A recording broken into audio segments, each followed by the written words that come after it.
आप सभी को चैत्र नवरात्रि की ढेर सारी शुभकामनाएं। आज के वीडियो में आप सबके साथ शेयर करूंगी अष्टमी नवमी कब हमें मनानी है, क्योंकि बहुत सारे लोगों के मन में असमंजस की स्थिति बन रही है और उनको समझ में नहीं आ रहा है कि अष्टमी का पूजन जो है वो हम कब करें और नवमी का पूजन जो है वो हमें किस दिन करना चाहिए। इसके साथ ही साथ हवन जो है वो हम कब कर सकते हैं, कन्या जो है वो पूजन किस दिन हमें करना चाहिए। इसके साथ ही साथ कन्याएं अगर नहीं मिलती हैं तो हमें क्या करना चाहिए और पारण जो है वो हम किस दिन कर सकते हैं। इस वीडियो में संपूर्ण जानकारी आप सबके साथ शेयर करूंगी। तो चलिए वीडियो को कर लेते हैं शुरू और जान लेते हैं नवरात्रि के बारे में जुड़ी ये बहुत सारी महत्वपूर्ण बातें जिनको जानना जो है वो बहुत ज्यादा जरूरी है।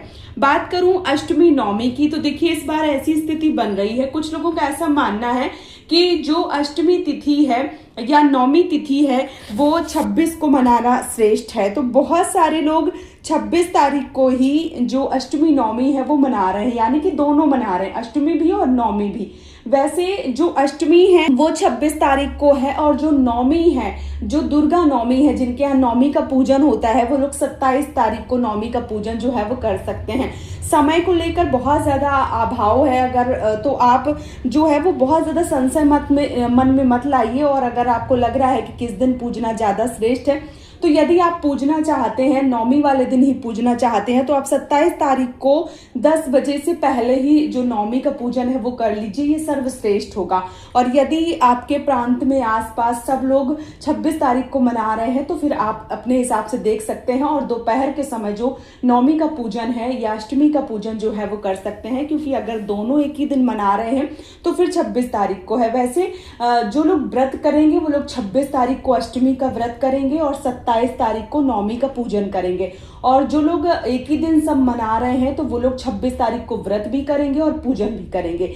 तो ऐसे जो दुविधा है वो बन रही है, तो इससे अच्छा है कि जो दुर्गा अष्टमी है वो आप 26 को मनाइए, व्रत जो है वो 26 को कीजिए। और इसके साथ ही साथ अगर आपके यहाँ कन्या पूजन हवन इत्यादि होता है अष्टमी को, तो वो आप 26 को कर सकते हैं। और जो नवमी का पूजन है, जो दुर्गा नवमी है, वो आप 27 तारीख को पूज लीजिए, सुबह 10 बजे से पहले पूज लेते हैं। तो ये सर्वश्रेष्ठ जो है वो तिथि भी बन रही है, मुहूर्त भी बन रहा है और जो समय है वो भी श्रेष्ठ है, तो इस समय पूजन जो है वो आप कर सकते हैं।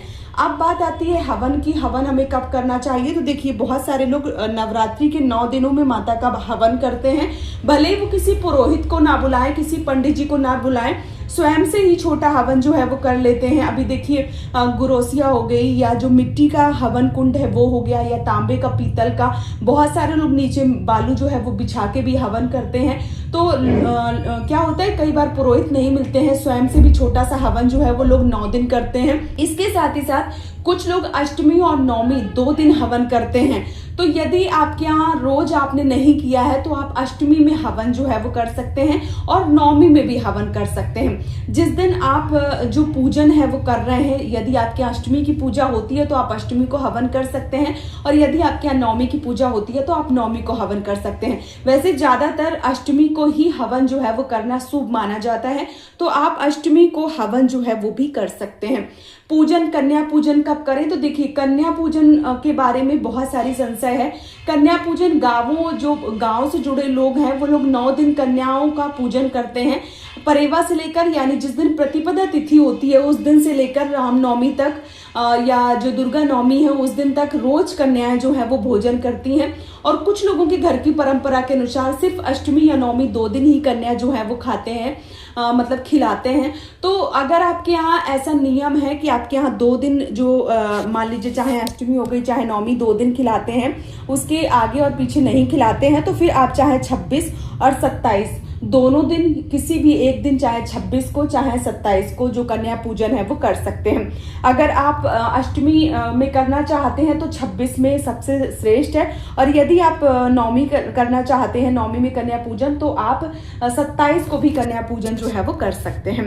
कई लोगों के प्रश्न है कि कन्याएं नहीं मिलती हैं तो हमें क्या करना चाहिए। वैसे मैंने इसके लिए अलग से वीडियो बनाया था, आप लोगों के सामने वो वीडियो नहीं आया होगा, तो मैं चलिए इस पे भी बता देती हूँ। देखिए कई बार लोग बाहर रहते हैं, परदेश में रहते हैं या फ्लैट वगैरह में रहते हैं तो कन्याएं नहीं मिलती हैं। आसपास इतना किसी से ज्यादा मतलब भी नहीं होता है और आसपास अभी कन्याएं मिलती भी नहीं है। और देखिए जो बड़े बड़े सिटी इत्यादि हैं वहां पे लोग अपने बच्चों को भेजना जो है वो एक तरीके से भेजना भी नहीं चाहते हैं, उनके मन में ये चीजें रहती हैं। आज के जमाने को देखकर बहुत सारे लोग अपनी कन्याओं को किसी दूसरे के घर में भेजते भी नहीं हैं। तो देखिए ये एक तरीके से सही भी है। अगर आपको नहीं भी मिल रही है कन्याएं, गांवों में देखिए अभी भी मिल जाती है, लेकिन सबसे बड़ी बात आती है बाहर की।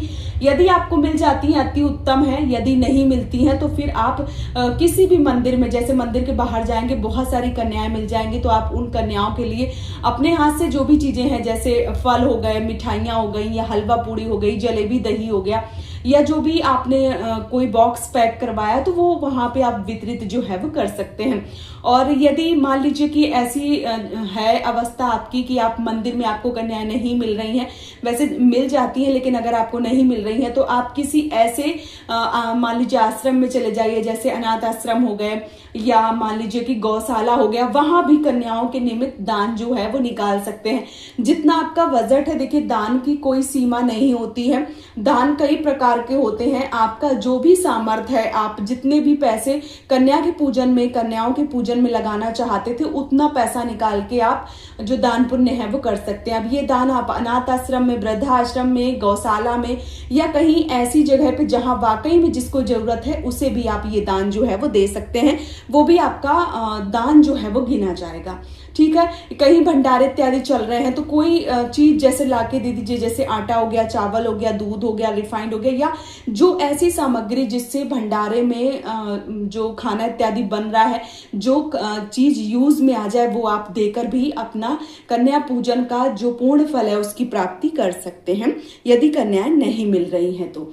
इसके साथ ही साथ एक सबसे बड़ी बात आती है कि पारण हमें किस दिन करना चाहिए। तो देखिए जो लोग सिर्फ 2 दिन का व्रत रखते हैं, परेवा यानी प्रतिपदा तिथि और अष्टमी यानी कि 2 दिन का व्रत, पहला दिन और आखिरी दिन जो लोग व्रत करते हैं वो लोग नौमी वाले दिन व्रत का पारण कर सकते हैं। लेकिन जो लोग 9 दिन का व्रत रखते हैं, प्रतिपदा तिथि से लेकर रामनवमी या दुर्गा नवमी तक व्रत करते हैं, ऐसे लोगों को दशहरा वाले दिन, 10वीं तिथि वाले दिन व्रत का पारण करना चाहिए। उससे पहले उनको भोजन इत्यादि नहीं करना चाहिए। तो बहुत सारे लोग नवमी को व्रत का पारण जो है वो कर लेते हैं। तो यदि आप शुरू से ऐसा करते चले आ रहे हैं और आपके घर की ऐसी परंपरा है कि नवमी पूजने के बाद में या अष्टमी पूजने के बाद में आपके यहाँ व्रत का पारण कर लिया जाता है, तो आप देख लीजिए आपके यहाँ जैसा होता है।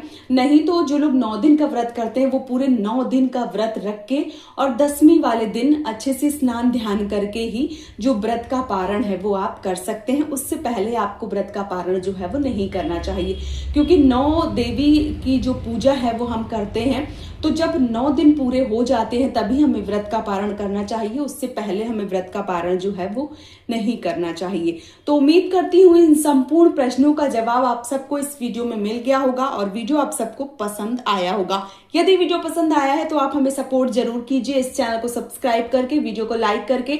और आप सबको ये वीडियो कैसा लगा है आप हमें कमेंट में जरूर बताइए। यदि आपकी कोई राय है, यदि आपका कोई भी प्रश्न है तो आप हमें नीचे कमेंट में पूछ सकते हैं। ये वीडियो यहीं पे समाप्त कर रही हूँ, बहुत जल्दी मिलूंगी एक और नए वीडियो के साथ में। तब तक के लिए जय माता दी दोस्तों, राधे राधे, जय श्री श्याम।